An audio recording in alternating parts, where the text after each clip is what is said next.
मो स्वामी की डाकी निशा देमा चुट्टी काटिया नागी चुट्टी काटिकी परिश्रम पैसा देले ना ये जमी कहला भितर बांधिकी बाड़े एकाथरे मार आमको फोन कले तुम स्वामी सीरीयस तुम धर्मशाला माँ पु आस आमर कई ना परिवार आम माँ पु कहनी कौन जी मो साई भाई समिति मुझे डाकिला बेलू कौन या कहते भल लोक गले चुट्टी काटे ना से कौन कहते सीरीयस आ डाक्तर कहले से आ ना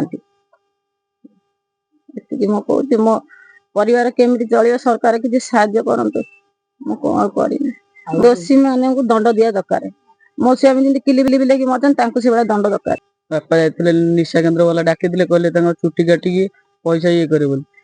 बापा चुट्टी काटी सारे होता पैसा न देवर बाड़े मारदे आमको फोन करते 1:30 बेले कहले तुम जो चेता पलि आम मारी दी चपड़ा माचु चेता पलि से बेहोश हो बापा चुट्टी काटी आमको ये पालुले पिलाटी आज्ञा तो बाड़े बाड़े मारदेला गोटे जिनस हूँ कौन आपणकर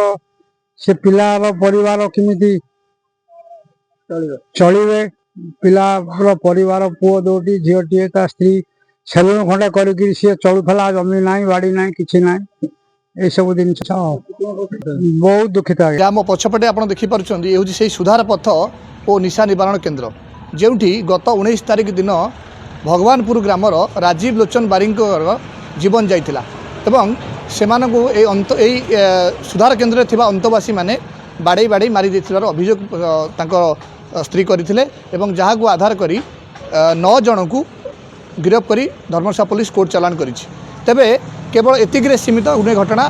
परिवार पक्षर आपण मान देखुथिले कोभली दारुण दुखरे वर्तमान 3टी पिला एवं तांको स्त्री केभली भाव में जीवन यापन करेंगे एवं परिवार किभली चलिबो। राजीव लोचनकर पत्नी जे कि सरकार को निवेदन करिसेंती तांको किसी सरकारी सहायता प्रदान करने जाजपुर धर्मशाला रंजन कुमार ओझा ओडिशा भास्कर।